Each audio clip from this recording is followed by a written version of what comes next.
ಗಂಗಾ ಗಂಗಾ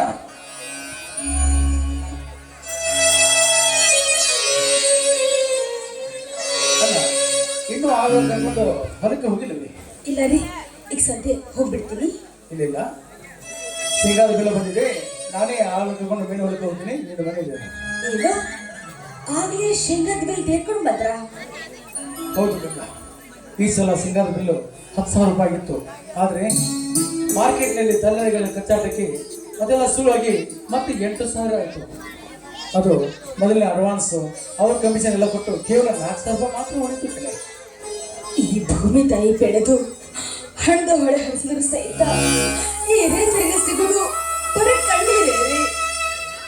ಅದೇ ಎಷ್ಟೇ ಬೆವರು ಸುರಿಸಿ ದುಡಿದಿರ್ಬೋದು, ನಮ್ಮಂತ ಬಡಪಾಯಿಗಳು ಪಡ್ಕೊಂಡು ಬರೋದು ಅಷ್ಟೇ. ರೈತನ ಬಾಳು ಕಣ್ಣೀರು ಅದರಲ್ಲಿ ಸಂದೇಹವಿಲ್ಲ ಗಂಗಾ, ಸಂದೇಹವೇ ಇಲ್ಲ.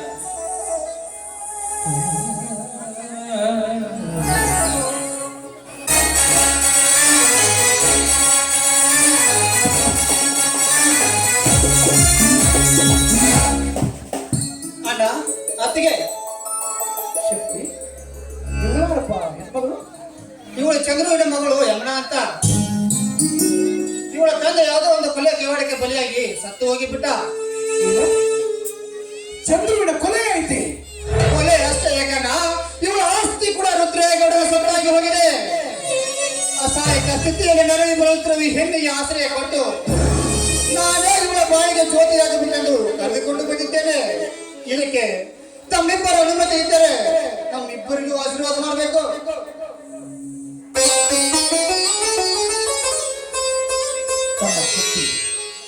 ಕುರಿ ಹುಡುಕುತ್ತೆಂದು ಹೋದವನು ಕುರಿ ಮರಿನೇ ಹುಡ್ಕೊಂಡು ಬಂದಂತಾಯ್ತು. ನೀವು ನೋಡು, ನಿನ್ನ ಪಾಲಿಗೆ ಯಾವಾಗಲೂ ಬೆನ್ನೆಲುಬಾಗಿರುತ್ತಾನೆ. ಅಲ್ಲ, ನನ್ನ ತಮ್ಮ ಇಂಥ ಒಳ್ಳೆಯ ವ್ಯಕ್ತಿ ಒಬ್ಬ ಅನಾಥ ಹೆಣ್ಮಗಳನ್ನ ತನ್ನ ಹೆಂಡತಿಗೆ ನನ್ನ ಮನೆಗೆ ಕರ್ಕೊಂಡು ಬರ್ತಾನೆ ಅಂದ್ರೆ ಇದಕ್ಕಿಂತ ಭಾಗ್ಯ ಏನಿದೆ? ನೋಡು, ನೀನು ಒಳ್ಳೆ ಕೆಲಸ ಮಾಡಿದ್ದೀನಿ ತಮ್ಮ. ಇದೇ ನಡೀಲಿ ನಿಮ್ಮಿಬ್ಬರ ಗಾಂಧರ್ವ ವಿವಾಹ.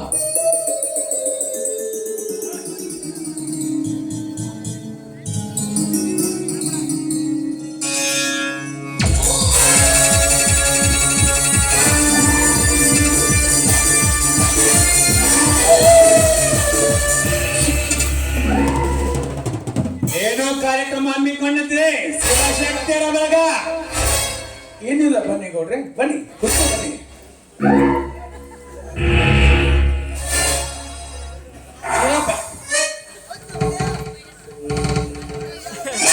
ಕುದುರದು ಬಿಡುದು ಗೌಡನ ಕೆಲಸ ಅನ್ನೋದ. ಮತ್ ನಾಯಕ ಬೋಸಾಕದೇನತ್ತಿದ್ರಿ ಅಲ್ಲ, ಅದು ನನ್ನ ಕೆಲಸ. ಯಾಕಂದ್ರೆ 3 ವರ್ಷದ ಹಿಂದಿಂದ ಭೂ ಕಂದಾಯ ವಸೂಲಿಗೆ ಅಂತ ಬಂದಿವಪ್ಪ. ಶಿವ, ಏನ್ ಹೇಳ್ತೀರಿ ತಾರಾಟಿ ಅವ್ರೆ? ಹೌದಪ್ಪ, 3 ವರ್ಷದ ಹಿಂದಿಂದ ಭೂ ಕಂದಾಯ ವಸೂಲಿಗೆ ಅಂತ ಬಂದಿದ್ವಿ. ನೀ ಪಟಾ ಪಟಾ ಪಟಾ ಪಟ ನೋಡಿ ಎನಿಸಿದೆ ಅಂದ್ರೆ ನಾ ಚಟಾ ಚಟಾ ಚಟ ಹೊರದು ಕೊಟ್ಟು ಬಿಡ್ತೀನಿ.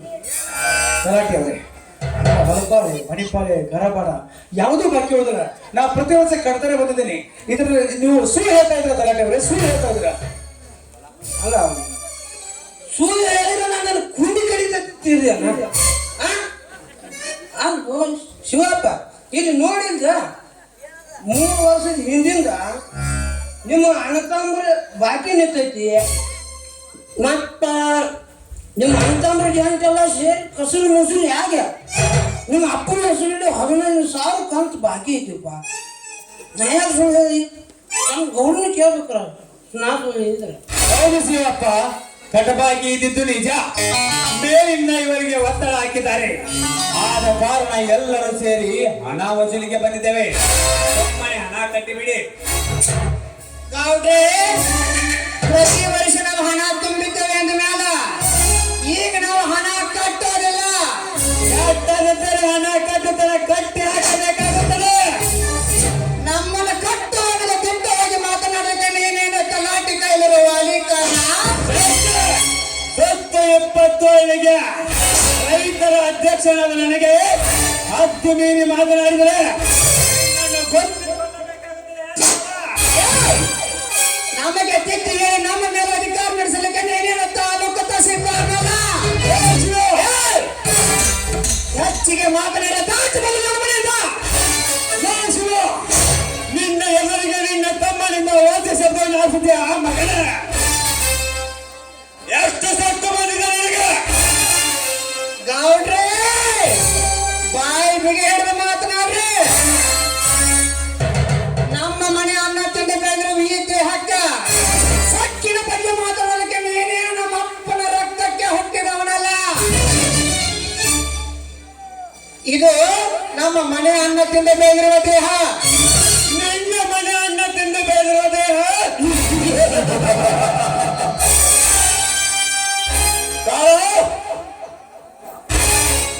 ಅಪ್ಪನೇ ಕೊಟ್ಟು ಬಿಡದಿನಿ. ಮನದ ಮಂದಾಸದಲ್ಲಿ ಇರುವ ಇವರೆಲ್ಲರನ್ನ ತುಂಡರಿಸಿ ಬೆಂಕಿ ಬಿಡ್ತೀನಿ. ಮೊದಲು ಈ ಶಕ್ತಿಯ ಗುಂಡಿಗೆ ಗುರಿಯಾಗಾದ್ರೆ ಹಾಗೆ ಮಾಡ್ಬೇಡ್ರಿ ಗೌಡ್ರಿ. ನಿಮಗೆ ಕೊಡಬೇಕಾದ ಪಾವತಿ ಹಣ ನಾವು ತೆಗೆದು ದಯವಿಟ್ಟು ನನ್ನ ತಮ್ಮನಿಗೆ ಏನು ಮಾಡಬೇಕು. ಅಣ್ಣ ಎಂತ ಹೇಳ್ತಾನೆ ಮಾತು ಮಾತಾಡ್ತೀಯಣ್ಣ ಇವರಿಗೆ. ಇವರು ನನ್ನಿಗೆ ಗುರಿ ಇಡುವ ಮೊದಲು ನಿನ್ನ ಆಜ್ಞೆ ಆದ್ರೆ ಈಗಲೇ ಮೂವರ ಚಂದ ಕಡೆ ಹಾಕ್ಬಿಡ್ತೀನಿ. ಹಿಡ್ಕೊಂಡಿ ನಮ್ ಗೌಡನಿಗೆ ಕಳಿಸ್ಬೇಕು ಮಾಡಿದ್ರಿ ಅವ್ನ ಕೈಯಾಗ ಕೊಡ್ಲಿ ಮಗನ. ಅತ್ತಾಗ ಸರಿ ಅಪ್ಪನಿ ಶಕ್ತಿ ಹಿರಿಯರಿಗೆ ಹಾಗೆಲ್ಲ ಮಾತಾಡಬಹುದು. ಸುಮ್ಮನೆ ನೀನು ಕೊಡಣ್ಣ ಕೊಡು. ಇದೇ ರೀತಿ ನಿನ್ನ ತಮ್ಮನನ್ನು ಹೆದರಿಸಿ ಚಾಂಡವರಿಗೆ ಎಲ್ಲ ಆಸ್ತಿಯನ್ನು ಕೊಟ್ಟು ಬಿಡು. ಎಲ್ಲರೂ ಹೋದ್ಮೇಲೆ ನಿಶ್ಚಿಂತೆ ಅಂತಿರುವಂತೆ. ಅಲ್ಲ ಈ ಚಾಂಡನ ಕೈಯಲ್ಲಿ ವರ್ತಮಾನ ನಿನಗೆ ಇನ್ನೂ ತಿಳಿದಿಲ್ಲ. ಅದನ್ನ ಸಮಯ ಬಂದಾಗ ನಾನೇ ತೋರಿಸ್ಕೊಡ್ತೀನಿ. ಈಗ ಮಾತ್ರ ಕೈ ಎತ್ತಿ ಒಂದು ಕಾಸು ಕೂಡ ಕೊಡಬೇಡ ಅವರಿಗೆ. ಕೊಡದಿದ್ದರೆ ನಿಮ್ಮೆಲ್ಲ ಆಸ್ತಿಯನ್ನು ಲಾವಿಗೆ ಹಚ್ಚಬೇಕಾಗುತ್ತದೆ. ಏ ತಾಮಶಿವಪ್ಪ ಅಲ್ಲೂ ಇದೇ ರೊಕ್ಕಕ್ಕಾಗಿ ಎಷ್ಟು ಗುದ್ದಿ ಹಸ್ಕೊಳ್ಳಾಗತ್ತಿದ್ಯ ಅಂತನಪ್ಪ. ಅಲ್ಲೂ ನೀನು ಅದಕ್ಕಂತೂ ಏನೂ ಬುದ್ಧಿನೂ ಇಲ್ಲ. ನೀವು ಒಂದಿಟ್ಟು ತಿಳಿದಾವದಿ ಊರಾಗ ದೊಡ್ಡ ರೈತ ಅನಿಸ್ಕೊಂಡಿ.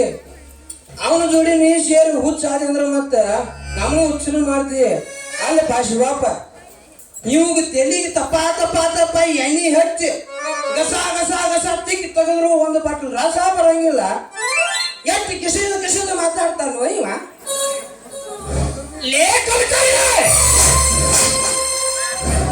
ಹೆಚ್ಚಿಗೆ ಮಾತನಾಡದೆ ನಿನ್ನ ಕೆಲಸ ಮುಗಿಸಿಕೊಂಡೆ ಆಗ ಅದನ್ನ ಬಿಟ್ಟು ಮತ್ತೇನಾದ್ರೂ ಮಾತೆತ್ತಿದ್ರೆ ಮಗನ ನಿನ್ನ ಕತ್ತು ಕೊಯ್ಯ ನಮ್ಮ ಹೊಲತ್ತಾಗನ್ಯಾಗ ಹೋಗಿ ಬಿಡ್ತಾನೆ. ಎಚ್ಚರದಿಂದಿರು. ನಾವೇ ಬಂದು ಅನ್ಕಟ್ರಿ ಅಲ್ಲಿ ಬೀಜ ಬಾಯಿಗೆ ಬಂದಿತ್ತು ಅಯ್ಯಪ್ಪ. ಇವನ ಜೋಡಿ ಸೇರಿರ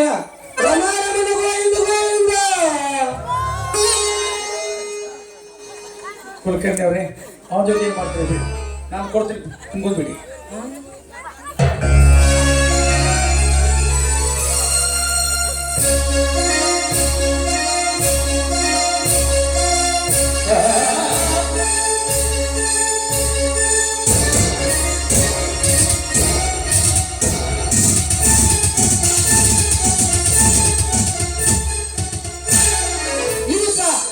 ಅಪ್ಪ ಹುಟ್ಟಿದ ಮಾತಂದ್ರೆ ತಗೋ ಬಾ ಶಿವಪ್ಪ ಬಾ.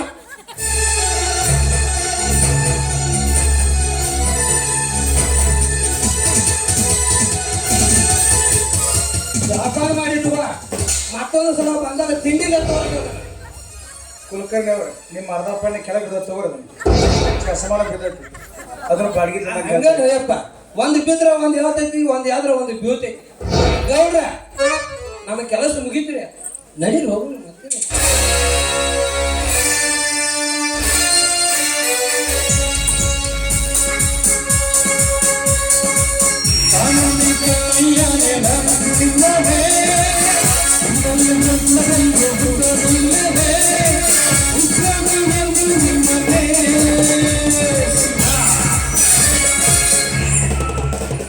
ಮತ್ತೆ ಏನನ್ನ ನೀನು ಮಾಡುತ್ತಿರೋ ಅಂಜುಬುರ್ಕ ಕೆಲಸ. ಇದೇ ರೀತಿ ಅವರಿಗೆ ಹೆದರಿ ಎಷ್ಟಂತ ಹಣದಿಂದ ಹಾಳಾಗುತ್ತೆ. ಎಲ್ಲಿದೆ ನಿನ್ನ ಸತ್ಯದ ಮಾತು?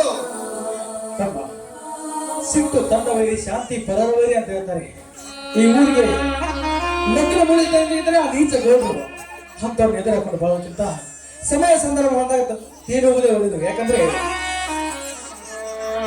ಪರಿಸ್ಥಿತಿ ಆ ರೀತಿ ನಮಗೆ ಈ ರೀತಿ ತಂದಿಟ್ಟಿದೆಯಪ್ಪ, ಏನ್ ಮಾಡ್ಲಿಕ್ಕೆ ಬರುತ್ತೆ?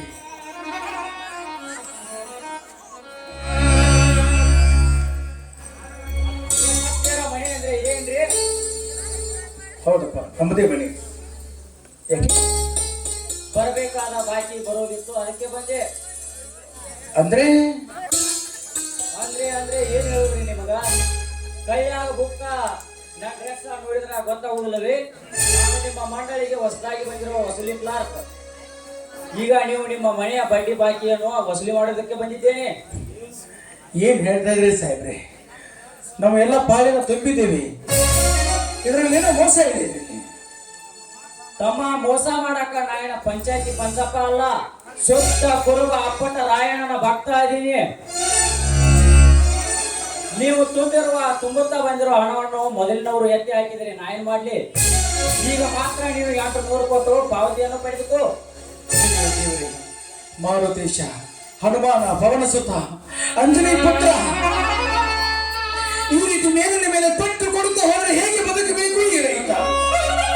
ನೋಡಿ, ನಾ ತಪ್ಪದೆ ಪಾಳಿ ಪಾವತಿ ತುಂಬಿದ್ದೀನಿ.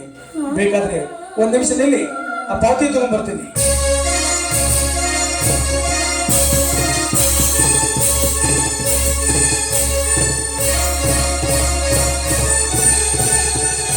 ತೆಗೆದುಕೊಳ್ಳಿ ಪಾವತಿ.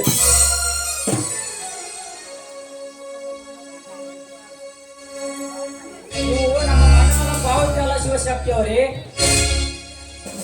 ಇವ ನಕಲಿ ಪಾವತಿಗಳು. ಗಂಗಾಳ ನಿಮ್ಮ ಹಣವನ್ನು ಎತ್ತಿ ಹಾಕಿದ್ದಾನೆ, ಈಗ ಮಾತ್ರ ನೀವು ಹಣ ತುಂಬಲೇಬೇಕು. ಎಲ್ಲ ಮೋಸಗಾರ ನನ್ನ ಮಗನೇ. ಅವನ ನಮಗೆ ಮೊದಲ ಪತ್ತೆ ಹಚ್ಚು, ನಾನು ವಸೂಲಿ ಮಾಡುವೆ. ಅಲ್ಲಪ್ಪ, ಅವು ಎಲ್ಲಿದ್ದಾನೋ, ಹೇಗಿದ್ದಾನೋ, ಯಾವ ಊರಿಗೆ ವರ್ಗಾವಣೆಯಾಗಿ ಹೋಗಿದ್ದಾನೋ ಯಾರಿಗೂ ಗೊತ್ತು. ಆದ್ರೆ ನಮ್ಮಂತ ಬಡವ ಈ ರೀತಿ ಮೋಸ ಮಾಡಿದರೆ ನಾವು ಎಲ್ಲಿಂದ ಕಟ್ಟಬೇಕು ಹಣ? ವಿಧಿಗೆ ನಾವು ಎದುರಾಗಿ ನಿಲ್ಲಲೇಬೇಕಲ್ಲ. ಹಾಗೆ ಎದುರುತ್ತಾ ಕುಳಿತರೆ ಜೀವವನ್ನು ನಿರ್ಜೀವ ಮಾಡೋರಿಗೆ ಅದು ನಮ್ಮನ್ನು ಹಾಗೆ ಬಿಡೋದಿಲ್ಲ. ಬಂದದ್ದು ಬರ್ಲಿ, ಈಗ ನಿನ್ನ ಹಣ ತುಂಬು. ಪ್ರಸಂಗ ವಿಸಾರವಾಗಿ ಇದರ ಹಿನ್ನೆಲೆ ತಿಳಿದ್ರ ಹೋಗು ಸಂಪತ್ತು ಆಸ್ತಿ ಎಲ್ಲ ಹಾಗೆ ಹೋಗ್ಲಿ. ಈ ಕೊಟ್ಲ ಶಕ್ತಿ ನಿಮ್ಮನ್ನು ತೋರಿಸೋ ಬಿಡ್ತೀನಿ.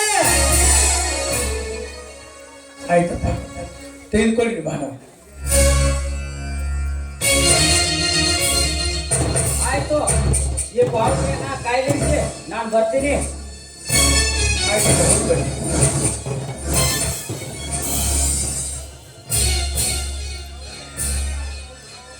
ಸಹೋದರ, ಇದೇ ರೀತಿ ನಮ್ಮ ಪರಿಸ್ಥಿತಿ ಮುಂದೆ ಹೋದರೆ ಹೇಗೆ ಬದುಕಬೇಕು ಈ ರೈತ? ಮೇಲಿನ ಮೇಲೆ ಪೆಟ್ಟು ಬೀಳ್ತಾ ಹೋದ್ರೆ ಎಂತ ಬದುಕಬೇಕು ದೇವರೇ? ಯಾವ ರೀತಿ ಬದುಕಬೇಕು ಈ ಬಾಳಿನಲ್ಲಿ? ಸ್ವಾತಂತ್ರ್ಯ ಸಂಗ್ರಾಮ ಕಟ್ಟುವ ಸಮಯ ಬಂದೇ ಬರ್ತದೆ ಅಣ್ಣ, ಪಡೆದುಕೋ. ಶಿವಶಕ್ತಿ ಅವರು ನಿಮಗೊಂದು ಪತ್ರ ಬಂದಿದೆ, ಕೊಡಿ.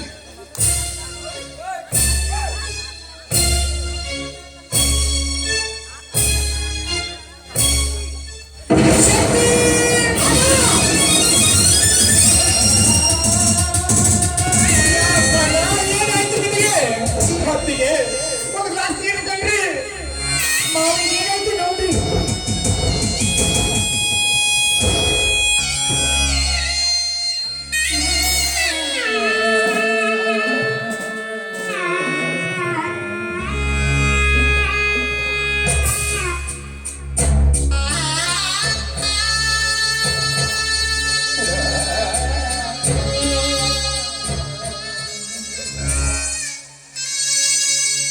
ಏನಂತ ಸಹಿಸ್ಕೊಳ್ಬೇಕಪ್ಪ ಈ ರೈತ?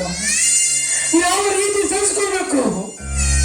ಪ್ರತಿ ವರ್ಷ ಘನ ಬಾಳ, ಮನೆ ಪಾಳಿ, ಹೊಲ ಪಾಳಿ ಎಲ್ಲ ತುಂಬಿ ಶೇಂಗಾ ಬೆಲೆ ಬಂದ ದುಡ್ಡೆಲ್ಲ ಹಾಳು ಮಾಡಿದರೂ ಕೂಡ ಮತ್ತೆ ಈ ಪತ್ರದಲ್ಲಿ ಪಂಪ್ ಸೆಟ್ ಬಾಕಿ ತುಂಬಬೇಕಂತ 3,000 ತುಂಬಬೇಕಂತ ಬರದೆ ಬಂದಿದೆ. ಅದನ್ನು ಕೂಡ ಬದುಕಿದ್ದೇನೆ, ಅದನ್ನು ಕೂಡ ತುಂಬಿದ್ದೇನೆ. ಆದ್ರೂ ಈ ರೀತಿ ಅನ್ಯಾಯ ಆಗುತ್ತಾ ಹೋದ್ರೆ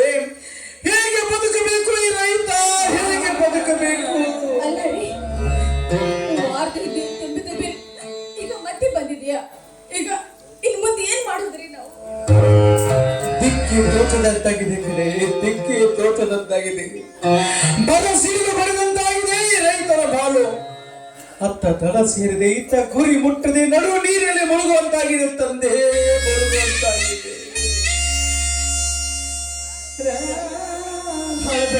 ಅಳಬೇಡ, ಸಮಾಧಾನ ತಂದುಕೋ. ಹೇಗೆ ಸಮಾಧಾನ ಮಾಡ್ಕೊಂಡು ತಮ್ಮ, ಹೇಗೆ ಸಮಾಧಾನ ಮಾಡ್ಕೊಂಡು? ಬ್ರಹ್ಮ ಸೃಷ್ಟಿ ಮಾಡಿಸಿದ ಈ ಬ್ರಹ್ಮಾಂಡದಲ್ಲಿ 4 ವೇದಗಳ ತುಂಬಿ ತೂಗುತ್ತಿದೆ ಈ ಬ್ರಹ್ಮಾಂಡ. ಅಂತರಲ್ಲಿ ಆ 4 ವೇದಗಳ ಸೋಮ ರಕ್ಕಸ ಎಂಬ ರಾಕ್ಷಸ ನುಂಗಿ ಈ ಜಗತ್ತನ್ನೇ ಕತ್ತಲಾವರಿಸಿದಂತೆ ಇಂದು ಈ ನೀಚ ನಾಗರಾಜ ರುದ್ರೇಗೌಡರ ಒಂದು ಕಪಟ ಮೋಸತನಕ್ಕೆ ಬಲೆಗಾಗಿ ಈ ರೈತರ ಬಾಳು ಕತ್ತಲಾಗಿ ಚೇತಪ್ಪ, ಕತ್ತಲಾಗಿ ಬಿಟ್ಟಿದೆ. ಅದನ್ನೆಲ್ಲ ನೀನು ಮನಸ್ಸಿಗೆ ಹಚ್ಕೋಬೇಡಣ್ಣ. ಅದಕ್ಕೆ ನಾನಿದ್ದೇನೆ.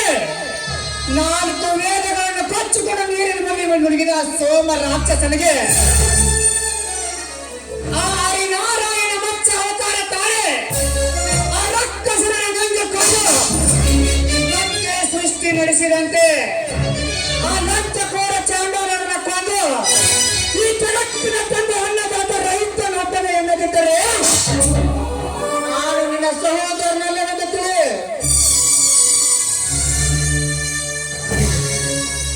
ಈಗ ಸಮಾಧಾನ ಆಯ್ತಪ್ಪ ನನ್ನ ಮನಸ್ಸಿಗೆ. ನನ್ನ ಮನಸ್ಸಿನಲ್ಲಿ ಎಷ್ಟೇ ದುಃಖ ತಲೆಮಾರು ತುಂಬಿಕೊಂಡು ನೀನಾಡುವ ಧೈರ್ಯದ ಮಾತಿಗೆ ನನಗಿಂತ ಸಮಾಧಾನವಾಯಿತು. ನೋಡುತ್ತಮ್ಮ, ನೀನು ಕ್ರಾಂತಿ ವೀರ ಸಂಗೊಳ್ಳಿ ರಾಯಣ್ಣನ ಹಾಗೆ, ವೀರ ಸಿಂಧೂರ ಲಕ್ಷ್ಮಣನ ಹಾಗೆ, ಭಗತ್ ಸಿಂಗನ ಹಾಗೆ ಭಾರತ ದೇಶಕ್ಕೆ ಸ್ವತಂತ್ರ ತಂದು ಕೊಟ್ಟ ನೇತಾಜಿ ಸುಭಾಷ್ ಚಂದ್ರ ಹಾಗೆ ಧೈರ್ಯ ತಂದು ಕೊಟ್ಟು ಬಿಟ್ಟೆ. ನೋಡುತ್ತಮ್ಮ, ನಮ್ಮದೇನೇ ಇರಲಿ, ಈ ರೀತಿ ನಮ್ಮ ಗೋಲ ಇದ್ದೇ ಇರುತ್ತೆ. ಇನ್ನು ಮೇಲೆ ಆ ಹೆಣ್ಮಗಳನ್ನ ಬಾಳಕ್ಕೆ ಕಾಯಿಸಬಾರದು. ಈಗಲೇ ಮುಗಿದು ನಿಮ್ಮ ಗಂಧರ್ವ ವಿವಾಹ. ಬಾರಮ್ಮ, ನನ್ನ ತಮ್ಮನ ಹತ್ರ ಹಿಡಿದು ಈ ನಮ್ಮ ಮನೆತನಕ್ಕೆ ಕೀರ್ತಿ ಕಳಿಸಲಾಗಮ್ಮ, ಕೀರ್ತಿ ಕಳಿಸ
ನಿಮ್ಮಿಬ್ಬರ ಬಹಳ ಬಳ್ಳಿ ಹಬ್ಬಿ ದೇಶದ ಹಂದರವಾಗಲಿ. ನಂದು ಬಳಲುತ್ತಿರುವ ಈ ಅಭಿನಯ ಕೀರ್ತಿ ಶಕ್ತಿಯಕ್ಕೆ ಹಿಡಿದು ಬಾಳನ ಕೀರ್ತಿ ಅನ್ನೋದು ನನ್ನ ಆಸೆ. ಮಗಳೇ ಯಮುನ, ನನ್ನ ತಮ್ಮನ ಬಾಳಿಗೆ ಕೀರ್ತಿ ಕಳಸರಾಗಿ ಬಂದು ಸತಿ ಸಂಸಾರ ಜೊತೆಯಾಗಿ ನನ್ನ ತಮ್ಮನ ಬಾಳು ನಂದಾದೀಪವಾಗಿ ಇನ್ನು ಎಲ್ಲರೂ ಹೊಂದ್ಕೊಂಡು ಬಂದ. ಆಯ್ತು ಮಗ, ನಿಮ್ಮ ಮಾತಿನಂತೆ ನಡೀತೀನಿ. ನಮ್ಮಿಬ್ಬರಿಗೂ ಆಶೀರ್ವಾದ ಮಾಡಿ.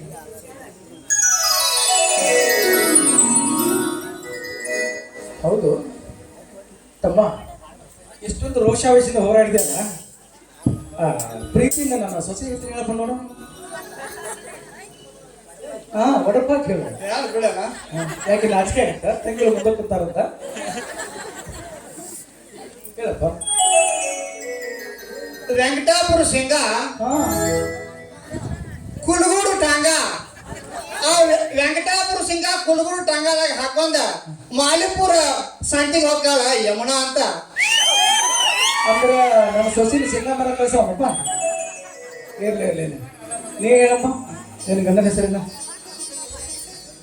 ವಿಘ್ನ ವಿನಾಯಕ ಗಣಪತಿ, ಭಾಷಾದೇವಿ ಸರಸ್ವತಿ, ಕೈಲಾಸನಾಥ ಉಮಾಪತಿ, ನನ್ನವರೇ ನನ್ನ ಬಾಳಿನ ಸಾರಥಿ ಶಕ್ತಿ. ತುಂಬಾ ಸಂತೋಷ.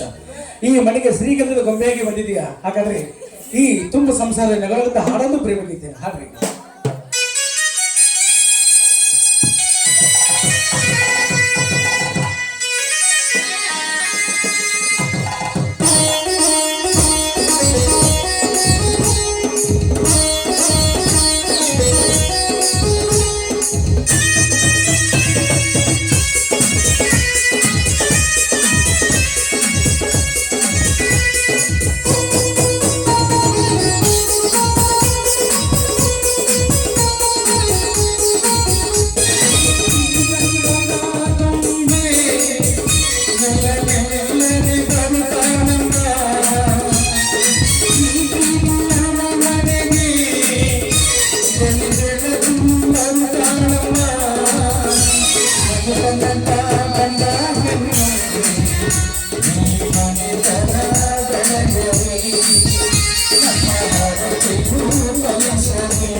ಇದು ಸಂತೋಷದಲ್ಲಿ ಆ ದೇವರಿಗೆ ಹೋಗಿ ದರ್ಶನ ಮಾಡ್ಕೊಂಡು ಬರೋಣ.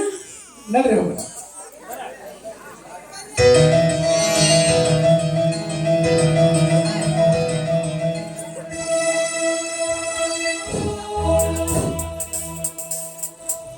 ನನ್ನ ಅಲ್ಪ ಕಲೆಯನ್ನು ಕೊಂಡು ನನ್ನ ಮಾವನಾದ ತುಕಾರ